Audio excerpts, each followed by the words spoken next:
आणि विधान परिषदेच्या उपसभापती सचिन अहिर यांची निवड झाल्यानंतर माजी उपसभापती नीलम गोऱ्हेंनी अहिर यांचं अभिनंदन केलं, तर ठाकरेंच्या शिवसेनेचे आमदार अनिल परब यांनी जोरदार टोलेबाजी केली. आज उपसभापती पदाची निवडणूक झाली आणि त्या निवडणुकीमध्ये सचिन भाऊ अहिर हे एकमताने निवडून आलेत. त्याबद्दल मी अभिनंदन व्यक्त करते.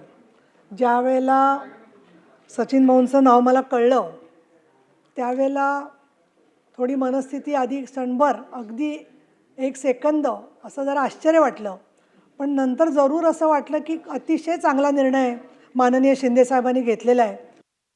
दादांनी मगाशी एक सुरुवातीला म्हटलं की माझ्या मनात थोडी भीती होती.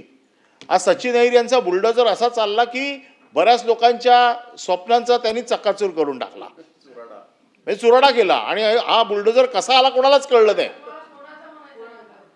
आम्ही काही लोकांचा, मला वाटतं मला व्हावं, काही लोकांचा केला, बसून बोलू नका. आणि मग अशा लोकांच्या दुःखावरती जर कोणी फुंकर मारली असती तर फार मोठा चमत्कार झाला नसता, पण निवडणुकीत थोडा बहुत चमत्कार झाला असता ही भीती दादांच्या मनात होती.